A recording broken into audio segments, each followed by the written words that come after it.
स्वागत है आप सबका। आज हम आपको अपनी इस वीडियो में कैलाश पर्वत के बारे में कुछ रोचक तथ्य बताएंगे। कैलाश पर्वत का भारत के पौराणिक धर्म ग्रंथों में बहुत महत्वपूर्ण स्थान है।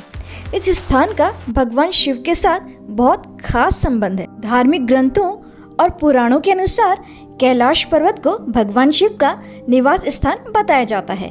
इसी वजह से हर साल कई श्रद्धालु इस पवित्र जगह पर भगवान के दर्शन करने के लिए आते हैं। ऐसा माना जाता है कि भगवान शिव आज भी इस पर्वत पर अपने परिवार के साथ रहते हैं। इस पर्वत को स्वर्ग की सीढ़ी भी कहा जाता है। इसकी गिनती दुनिया के सबसे कठिन पर्वत श्रृंखलाओं में की जाती है। ये तिब्बत पठार से करीब 22,000 फीट की दूरी पर स्थित है। इस वजह से चढ़ाई के लिए इस स्थान को काफ़ी दुर्गम कहा जाता है। तिब्बत में स्थित कैलाश पर्वत के ऊपर अब तक कोई चढ़ने में कामयाब नहीं हुआ है।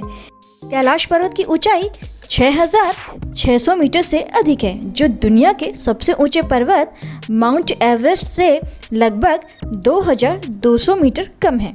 इसके बावजूद माउंट एवरेस्ट पर अभी तक 7,000 से अधिक लोग चढ़ाई कर चुके हैं, लेकिन कैलाश पर्वत अब भी अजेय है। यानी तमाम कोशिशों के बाद भी अभी तक कोई भी कैलाश पर्वत पर नहीं चढ़ सका है। ऐसा भी माना जाता है कि कैलाश पर्वत पर थोड़ा सा ऊपर चढ़ते ही व्यक्ति दिशाहीन हो जाता है। क्योंकि बिना दिशा के चढ़ाई करना मतलब मौत को दावत देना है, इसलिए कोई भी इंसान आज तक कैलाश पर्वत पर नहीं चढ़ पाया है। कैलाश पर्वत और कैलाश क्षेत्र पर दुनिया भर के वैज्ञानिकों ने रिसर्च की है। इस पर रिसर्च करने वाले एक वैज्ञानिक ने कैलाश पर्वत पर चढ़ने को असंभव बताया है। इसके अलावा एक दूसरे पर्वतारोही कर्नल आर.सी. विल्सन ने बताया कि जैसे ही मुझे लगा कि मैं एक सीधे रास्ते से कैलाश पर्वत के शिखर पर चढ़ सकता हूँ, भयानक बर्फबारी ने मेरा रास्ता रोक दिया और चढ़ाई को असंभव बना दिया। चीन सरकार के कहने पर कुछ पर्वतारोहियों का दल कैलाश पर चढ़ने का प्रयास कर चुका है, लेकिन उसे भी सफलता नहीं मिली और पूरी दुनिया के विरोध का सामना अलग से करना पड़ा। हारकर चीनी सरकार को इस पर चढ़ाई करने से रोक लगानी पड़ी। चीन ही नहीं, रूस भी कैलाश के आगे घुटने टेक चुका है। सन 2007 में रूसी पर्वतारोही सर्गे सिसिस्टिकोव ने अपनी टीम के साथ माउंट कैलाश पर चढ़ने की कोशिश की। सर्गे ने अपना खुद का अनुभव बताते हुए कहा, कुछ दूर चढ़ने पर मेरी और पूरी टीम के सिर में भयंकर दर्द होने लगा। फिर हमारे पैरों ने जवाब दे दिया। मेरे जबड़े की मांसपेशियां खिंचने लगी और जीभ जम गई। मुंह से आवाज निकलना बंद हो गई। चढ़ते हुए मुझे महसूस हुआ कि मैं इस पर्वत पर चढ़ने लायक नहीं हूँ। मैं फौरन मुड़कर उतरने लगा, तब जाकर मुझे आराम मिला। ऐसा दावा किया जाता रहा है कि कैलाश पर्वत की तलहटी में एक दिन होता है एक माह के बराबर। इसका मतलब यह है कि एक महीना 2.5 साल का होगा। दरअसल वहाँ दिन और रात तो सामान्य तरीके से ही व्यतीत होते हैं, लेकिन वहाँ कुछ इस तरह की तरंगे हैं कि यदि व्यक्ति वहाँ एक दिन रहे तो उसके शरीर का तेजी से क्षरण होता है। इसे इस तरह से समझें कि यदि सामान्य दिनों की तरह हमारे नाखूनों को हम एक माह में 4 बार काटते हैं, तो हमें वहाँ एक दिन में 4 बार काटने होंगे। विज्ञान की भाषा में तेजी से क्षरण होने की प्रक्रिया को फास्ट एजिंग कहते हैं। फास्ट एजिंग अर्थात तेज आयु वृद्धि। कहते हैं जो भी इस पहाड़ पर चढ़ने की कोशिश करता है वो आगे नहीं चढ़ पाता, उसका हृदय परिवर्तन हो जाता है। यहाँ की हवा में कुछ अलग बात है। आपके बाल और नाखून तेजी से बढ़ने लगते हैं और शरीर मुरझाने लगता है, चेहरे पर बुढ़ापा दिखने लगता है। कैलाश पर्वत के संबंध में सबसे ज्यादा खोज रशिया पर्वतारोहियों ने और वैज्ञानिकों ने ही की है। एक समय था जबकि साल के 12 महीने रूसी खोजियों के कैंप कैलाश पर्वत क्षेत्र में लगे रहते थे। यहाँ की आध्यात्मिक और अलौकिक अनुभूतियों के रहस्य का पता लगाने के लिए वे यहाँ रहने का जोखिम उठाते थे। इन लोगों के अनुभव बताते हैं कि कैलाश पर्वत की तलहटी में एजिंग बहुत तेजी से होने लगती है। इन पर्वतारोहियों के अनुसार वहाँ बिताया एक दिन एक माह के बराबर होता है। हाथ पैर के नाखून और बाल अत्यधिक तेजी से बढ़ते हैं। सुबह क्लीन शेव रहे व्यक्ति की रात तक अच्छी खासी दाढ़ी निकल आती है। एक समय ऐसा था जब चीन ने दुनिया के धुरंधर क्लाइंबर्स को कैलाश पर्वत पर चढ़ने की अनुमति दी थी, लेकिन सभी के प्रयास असफल सिद्ध हुए। बाद में यहाँ अनुमति देना बंद कर दिया गया। अनुमति दिए जाने के दौरान ही एक बार 4 पर्वतारोहियों ने कैलाश के ठीक नीचे स्थित जलाधारी तक पहुंचने की योजना बनाई। कहते हैं कि इनमें एक ब्रिटिश, एक अमेरिकन और 2 रूसी थे। सभी अपने बेस कैंप से कैलाश पर्वत की ओर निकले। वे कुशल पर्वतारोही थे और काफी आगे तक गए।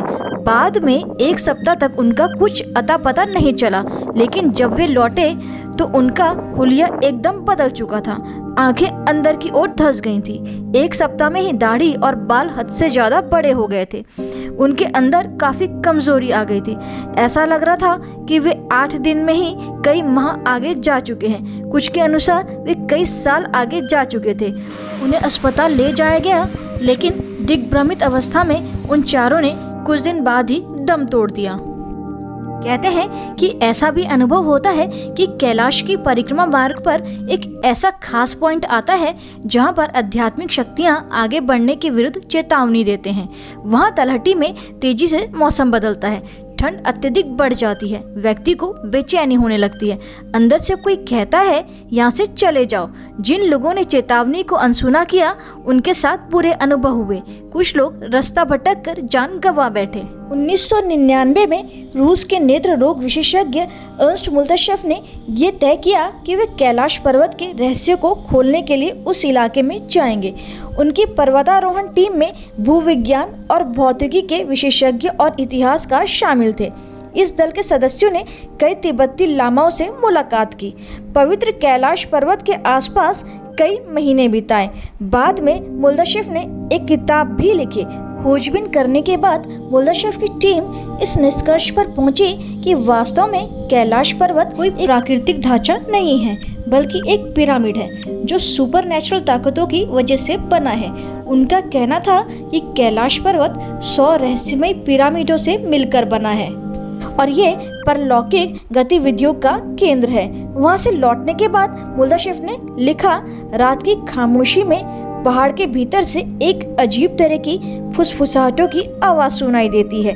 एक रात अपने दोनों सहयोगियों के साथ मैंने साफ साफ पत्थरों के गिरने की आवाज सुनी थी। ये आवाज कैलाश पर्वत के भीतर से सुनाई दे रही थी। हमें ऐसा लगा जैसे इस पिरामिड के अंदर कुछ लोग रहते हैं। डॉक्टर अर्न्स्ट मुल्तशेफ के बारे में कहा जाता है कि उन्होंने सबसे पहले ये बताया था कि यह कैलाश के 53 किलोमीटर परिक्रमा पथ पर रहने से एजिंग की गति बढ़ने लगती है। कैलाश की चोटी को वो हाउस ऑफ हैप्पी स्टोन कहते हैं। इसके बाद मॉस्को के Russian academy of natural sciences के यूरी ज़खैरोव ने अपनी बेटी पॉल के साथ यहाँ की यात्रा की, लेकिन बहुत ही भयानक और अलौकिक अनुभव के साथ उन्हें वहाँ से तुरंत लौटना पड़ा था।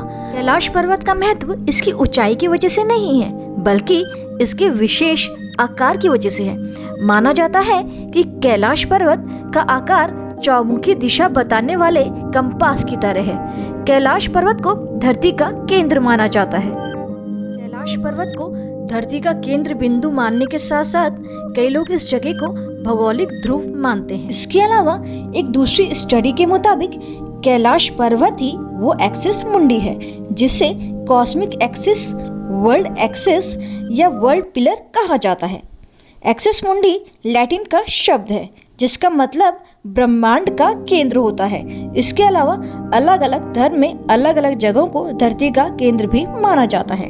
कैलाश पर्वत को धरती का केंद्र मानने की कई वजह हैं। माना जाता है कि कैलाश पर्वत में पृथ्वी का भौगोलिक केंद्र है। दूसरा, यहाँ आसमान और धरती का मिलन होता है। तीसरा, यहाँ चारों दिशाओं का केंद्र बिंदु है। चौथा, ईश्वर और उनकी बनाई सृष्टि के बीच संवाद का केंद्र बिंदु होना है। पौराणिक कथाओं में ये जिक्र मिलता है कि ये स्थान कुबेर की नगरी है।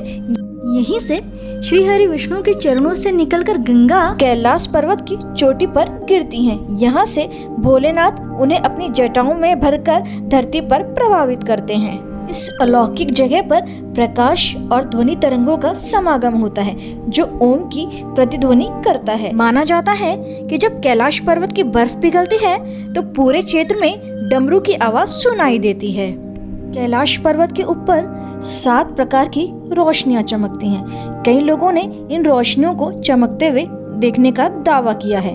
वैज्ञानिकों का मानना है कि ऐसा पर्वत के चुंबकीय बल के कारण होता है। धार्मिक मान्यताओं के अनुसार इस जगह पर पुण्य आत्माओं का निवास है और अत्यंत सकारात्मक ऊर्जा के कारण ऐसी रोशनियां दिखाई देती हैं। कई वैज्ञानिकों ने अपने अध्ययन में पाया है कि इस जगह पर अलौकिक ऊर्जा का प्रभाव है। इस वजह से कई तपस्वी इस पवित्र स्थान पर आध्यात्मिक क्रियाएं करते हैं ताकि उनको समाधि का अनुभव मिल सके।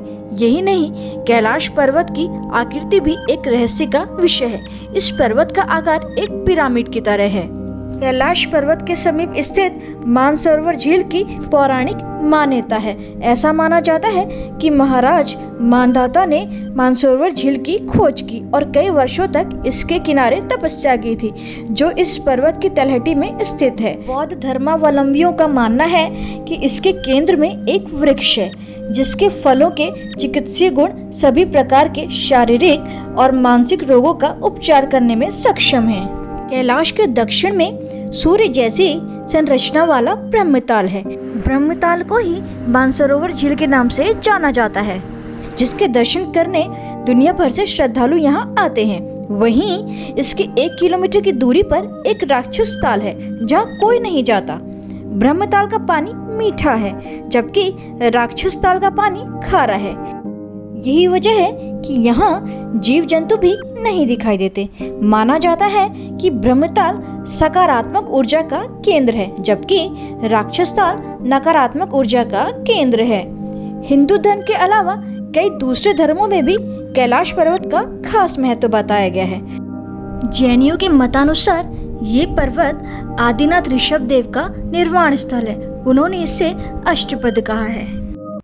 सिख धर्म के लोग भी ये मानते हैं कि उनके संस्थापक गुरु नानक देव जी ने यहाँ कुछ दिन रुककर तपस्या की थी, इसलिए उनके लिए भी कैलाश और मानसरोवर दोनों ही पवित्र स्थल हैं। माना जाता है कि कैलाश पर्वत एक तरफ स्फटिक, दूसरी तरफ माणिक, तीसरी तरफ सोना और चौथी तरफ नीलम से बना हुआ है। कैलाश पर्वत की 4 दिशाओं से 4 नदियां निकलती हैं, ब्रह्मपुत्र, सतलुज, सिंधु और करनाली।